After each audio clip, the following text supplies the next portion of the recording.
Bonjour et bienvenue dans votre toute nouvelle vidéo créative offerte pour les abonnés à ma newsletter. Aujourd'hui, je vous propose de vous montrer comment confectionner une carte dans un effet mosaïque. Alors, c'est une carte que j'ai proposée en seconde idée pour le défi créatif que l'on propose tous les 15 jours à la Stampin' Academy. Donc, pour cela, vous allez découper une base de cartes et votre fond, eh bien, vous allez le passer, par exemple, à la Big Shot avec une plaque de gaufrage pour apporter de la texture. Nous avons déjà notre base de cartes réalisée. À présent, vous allez découper un rectangle blanc un petit peu plus petit que vous allez positionner sur votre base de cartes.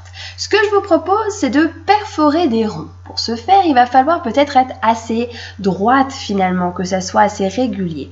Alors faites une petite marque, la dimension que vous souhaitez à l'aide d'une règle, puis découpez un petit rond, la dimension que vous souhaitez, et vous allez finalement faire des petites marques pour que ce soit plus facile pour avoir un repère à l'aide de votre perforatrice, comme je peux le faire à la vidéo juste ici. Maintenant que vous avez déjà vos deux ronds faits, eh bien pourquoi pas faire la même chose avec deux autres ronds. Donc de même, vous pouvez faire une petite marque. Alors là pour le coup j'ai pris 2 cm à chaque fois des deux côtés finalement. Et donc je trace une petite ligne avec ma règle et mon crayon.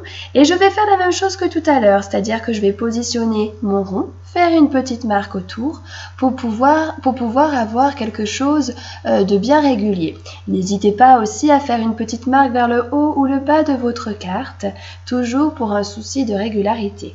Bon, après, nous ne sommes pas au millimètre près, bien entendu. Une fois fait, vous pouvez tourner votre carte ou simplement gommer vos petits traits. Et maintenant, on va pouvoir ajouter des petites décorations. Alors pour cette carte, j'ai choisi d'ajouter des papillons, notamment les petits papillons. Donc vous pouvez vous amuser à ajouter des petites touches de couleurs. Choisissez un petit peu les teintes que vous souhaitez. Ça peut être dans une gamme de couleurs un petit peu similaire avec le rose. Peut-être pourquoi pas ajouter aussi du jaune, du orange ou alors même du violet, peu importe, ou simplement le rose que j'ai déjà utilisé qui est le mambo, le melon mambo. Vous allez pouvoir faire 3 petits papillons par exemple et les découper à l'aide de la perforatrice qui est coordonnée.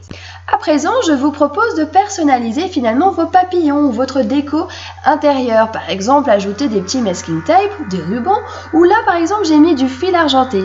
Oui, bon d'accord, j'avoue, je l'adore ce fil argenté. Je trouve que ça apporte de la texture et j'adore, vraiment.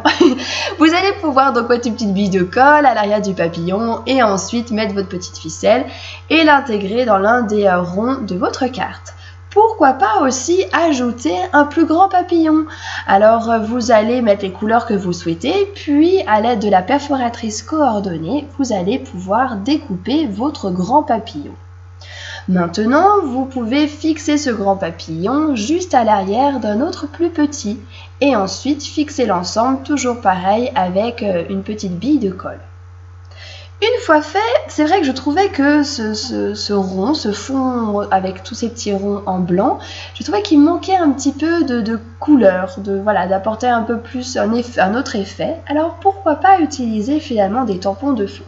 Alors les petites taches, moi je trouve que c'est idéal pour pouvoir combler un petit peu ce blanc. Alors quand je trouve que c'est un peu trop foncé, je tamponne toujours un petit peu une première fois sur ma feuille de brouillon et ensuite je vais directement sur ma feuille blanche. Vous pouvez maintenant fixer votre papier blanc ou pourquoi pas aussi, comme j'ai pu le faire ici, réduire un petit peu ce rectangle blanc, puis découper une petite bandelette pour pouvoir faire évidemment un effet encore mosaïque. Et je trouve que ça casse finalement ce côté un peu trop rectangulaire de ma carte. Voici fait comme vous pouvez le découvrir sur cette vidéo. Ensuite, on ajoute les décorations qu'on souhaite, des étiquettes à l'aide de la perforatrice fanion, du petit texte, ce que vous souhaitez. Et voici maintenant votre carte terminée. Je vous souhaite une belle journée et à très bientôt sur les vidéos créatives.